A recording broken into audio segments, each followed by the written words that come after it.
Bienvenue dans Propos de Pro, une émission dans laquelle nous laissons la parole à des dirigeants ou cadres d'entreprise. C'est un reportage signé Paul Florent, Denis Defarge et Éric Dumont.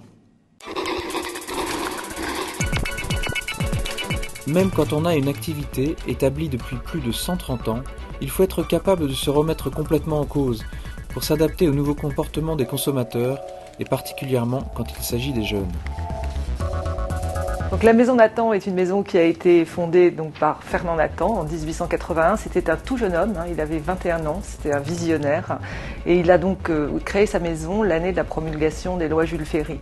Donc ces lois qui rendent l'école obligatoire et gratuite. Il a d'ailleurs participé à la fondation de l'école maternelle.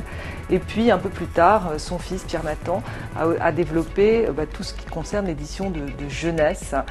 Nous faisons des manuels scolaires, Nathan fait aussi des ressources pour les enseignants. Et puis Nathan est aussi présent sur le marché du parascolaire, le soutien scolaire de la maternelle en fait, jusqu'au lycée, et également beaucoup de la préparation aux examens.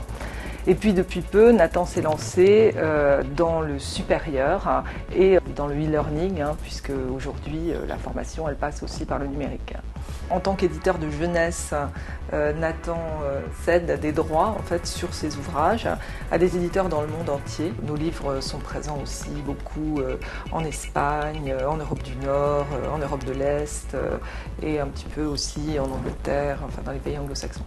Un des défis auxquels l'entreprise se consacre, c'est donc de se transformer pour pouvoir utiliser à fond ces possibilités du numérique et pour pouvoir inventer les outils pédagogiques de demain avec les enseignants, bien sûr.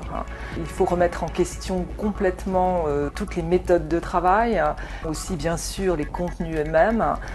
Et donc tout ça se fait donc simultanément avec donc des changements dans les métiers des gens, la façon dont ils travaillent tous les jours, des changements aussi dans les outils qu'ils utilisent.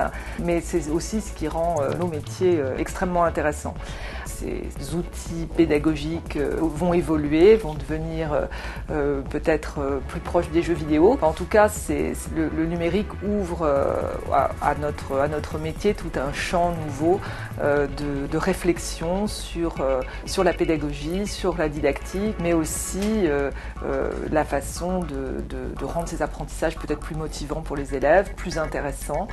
Nous sommes évidemment attentifs à tout ce qui concerne la consommation de papier. Nous utilisons en priorité des papiers qui viennent de forêts gérées de façon durable. Bien sûr, le numérique, lui, va nous amener dans d'autres directions, et avec peut-être à terme une utilisation moindre de papier, mais enfin, on n'en est pas encore tout à fait là. L'économie est vraiment une discipline en constante évolution, sans arrêt renouvelée par les talents d'aujourd'hui et qui s'appuie sur une véritable faculté d'adaptation au monde qui nous entoure. Finalement, l'économie, c'est la vie et nous y participons tous. À bientôt dans Propos de Pro pour croiser de nouvelles expériences passionnantes et enrichissantes.